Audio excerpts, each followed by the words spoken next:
Kaya ano yung ngayon, pag-uusapan nyo natin ang tungkol sa monofilament exam. Ngayon, ang monofilament exam ay ginagamit upang mag-diagnose ng isang kondisyon na tinatawag na neuropathy. Ngunit may iba't ibang uri ng neuropathy at ang peripheral neuropathy ang tinutukoy natin. Ngayon, ang monofilament exam ay isinasagawa sa isang outpatient na batayan. Alam mo, ito ay isang napakasimpleng pagsusuri, no, kung saan ginagamit ang isang filament sa iba't ibang bahagi ng mga paa. Sinusubukan ito sa iba't ibang bahagi ng mga paa upang makita kung may pakiramdam ka o wala. May nararamdaman ka ba o wala kang nararamdaman? Manhid ba ito o may pakiramdam? Ngayon, makakatulong ito sa pag-diagnose o sa pag-screen ng mga pasyente para sa isang kondisyon na tinatawag na peripheral neuropathy. Ngayon, ang peripheral neuropathy bilang isang sakit ay medyo karaniwan sa India. Ang pinakakaraniwang sanhi na nakikita natin ay diabetes. At gaya ng alam natin, ang India ay may napakataas na populasyon ng mga diabetic sa bansang ito.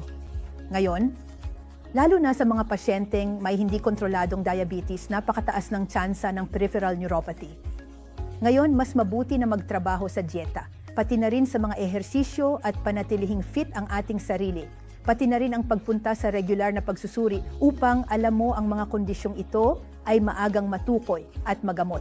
Ngayon, ano siyang mangyayari kung ang peripheral neuropathy ay hindi na-diagnose at nagamot sa tamang oras?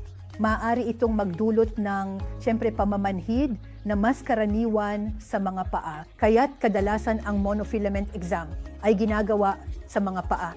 Ngayon, kung ito ay pababayaan, maaaring mangyari na sa pagkakataon kung ikaw ay makakatapak sa isang bato o sa isang kalawangin na pako, maaari itong maimpeksyon, magdulot ng ulcer na maaaring kumalat sa buong katawan at maaari rin itong maging nakamamatay, maaari itong magdulot ng sepsis at marami pang ibang impeksyon.